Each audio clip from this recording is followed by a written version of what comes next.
साथियों, आप सभी का हमारे चैनल ज्योतिष ज्ञान विचार पर बहुत बहुत स्वागत। आज हम देखेंगे कि आने वाला वर्ष 2023 कर्क राशि के जातकों के लिए कैसा रहने वाला है। साथियों, कर्क राशि में हु, है, हो, डा, डी, डू, डे ये अक्षर आते हैं। मतलब इन अक्षरों से शुरू होने वाला नाम कर्क राशि का बनता है। साथियों, इस वर्ष के प्रारंभ में ही 17 जनवरी को शनि राशि परिवर्तन करेगा और अपनी कुंभ राशि में पहुंच जाएगा, जो कर्क राशि से अष्टम भाव में बढ़ रही है। तो साथियों, शनि के राशि परिवर्तन करने के साथ ही कर्क राशि पर ढैया शनि का शुरू हो जाएगा और शनि भगवान जो है वो अष्टम भाव से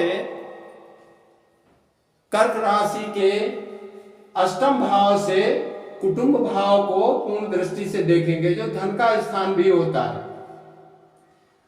शनि की तृतीय दृष्टि जो है वो दसम भाव पर पड़ने लगेगी, जो कर्म का होता है। तो शनि का ढैया लगते ही कर्क राशि के जातकों के लिए थोड़ी समस्याएं खड़ी होंगी और परिवार में कलह का वातावरण बनेगा। नौकर चाकरों से हानि होने की संभावना रहेगी। उधर विकार और स्वास्थ्य संबंधी समस्याएं पैदा होंगी। कर्क राशि के जातकों को अपने स्वास्थ्य पर इस वर्ष विशेष ध्यान देना होगा, क्योंकि पूरे वर्ष शनि अष्टम भाव में रहेगा। ये शारीरिक समस्या पैदा करेगा। 24 अप्रैल से देवगुरु बृहस्पति भी राशि परिवर्तन करेंगे और जो अभी तक कर्क राशि के भाग्य स्थान में थे गुरु बृहस्पति, वो दसम भाव में पहुंच जाएंगे और पूज्य हो जाएंगे। तो और वहां से दसम भाव से खष्टमेश होकर वर्ष के दसम भाव से खष्टमेश होकर बृहस्पति जो है वो सुख भाव को देखेंगे पूर्ण दृष्टि से। द्वितीय भाव पर लग्न स्थान पर दृष्टि पड़ेगी, तो बृहस्पति जो है वो भी कमजोर हो जाएगा। अतः कर्क राशि के जातकों के लिए धन की कमी महसूस होगी। उनके पारिवारिक सुख में भी उन्हें कमी का अनुभव होगा और समस्याएं बढ़ती हुई नजर आएंगी।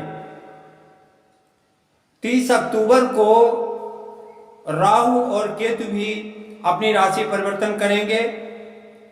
अभी तक कर्क राशि की कुंडली में राहु दसम भाव में था, जो कि 30 अक्टूबर के बाद नवम भाव में पहुंच जाएगा। तो राहु केतु की स्थिति में राहु ऋण कारक योग बनाएगा, खर्चे बढ़ेंगे। कर्क राशि के जातकों के लिए ऋण लेने की स्थितियां पैदा हो जाएंगी। लेकिन पंचम भाव में स्थित केतु,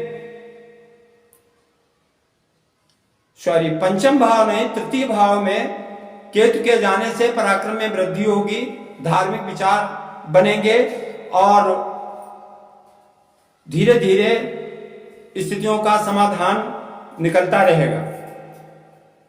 कर्क राशि के जातकों के लिए वर्ष 2023 संघर्षपूर्ण रहने वाला है, क्योंकि इसमें शनि देव अष्टम भाव में हैं, जो अपनी राशि पर हैं और अष्टम भाव से वो धन स्थान को पूर्ण दृष्टि से देख रहे हैं।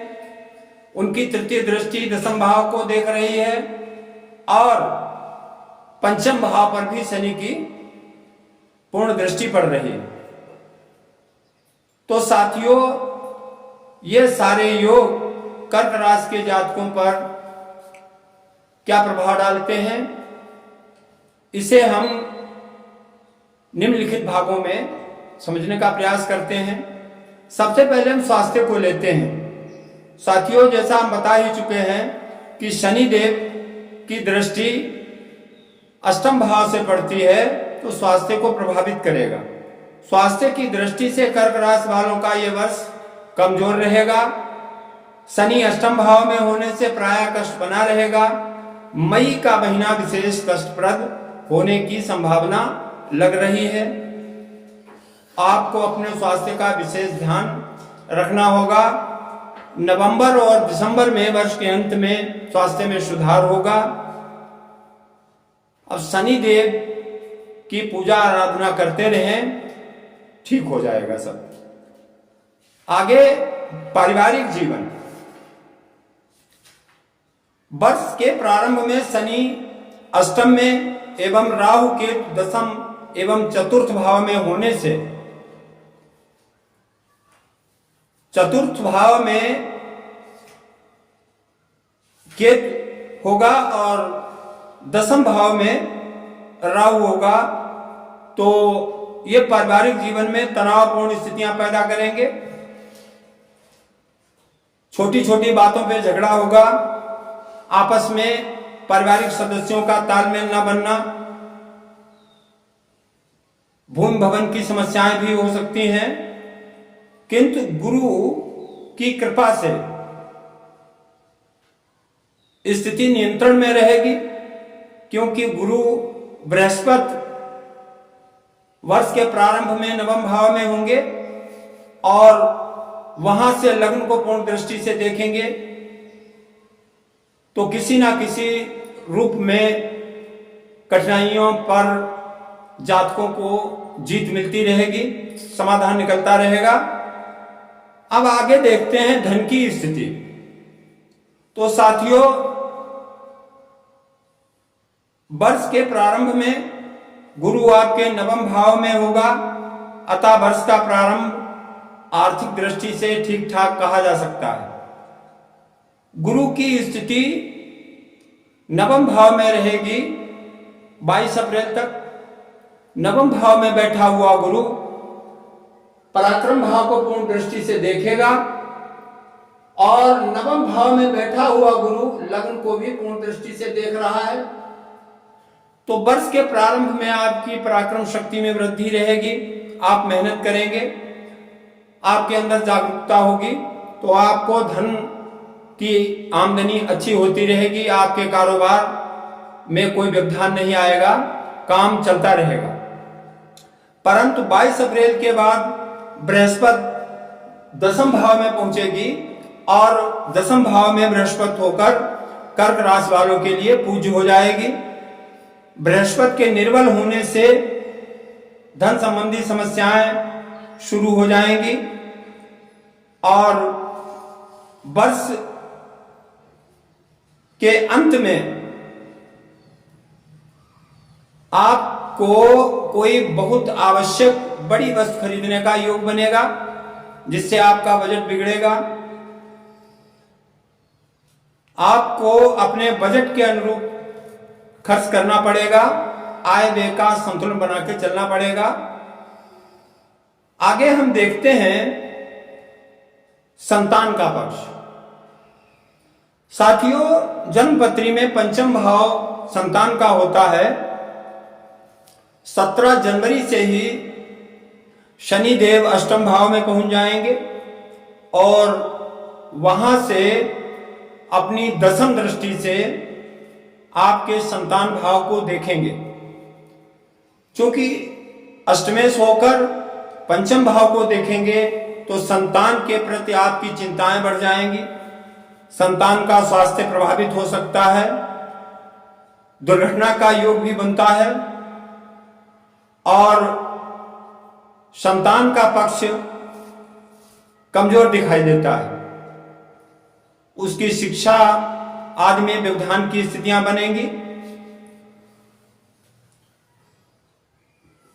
अतः कर्क राशि के जातकों के लिए हम कुछ उपाय बता रहे हैं। वो उपाय वो वर्ष भर करते रहें तो निश्चित ही प्रभु की कृपा से ये वर्ष अच्छा जाएगा। कर्क राशि के जातकों के लिए भगवान शिव की आराधना बहुत ही कल्याणप्रद रहती है, क्योंकि कर्क राशि का स्वामी ग्रह चंद्रमा होता है, जो भगवान शिव का प्रतीक है। और इसलिए कर्क राशि के जातकों को भगवान शिव की आराधना पूरे वर्ष करनी चाहिए तथा शनि की शांति के लिए दशरथ कृत शनि स्तोत्र का पाठ करते रहें, सुंदरकांड का पाठ करें, शनिवार को गरीबों में दान दें। ये सारे उपाय करने से शनि ग्रह का प्रभाव कम होगा और आपका वर्ष मंगलमय होगा। अंत में आप सभी लोगों से हमारा आग्रह है कि आप लोग हमारा चैनल जरूर सब्सक्राइब करें, ताकि भविष्य में आने वाले वीडियो आप तक पहुंचते रहें। जय माता दी।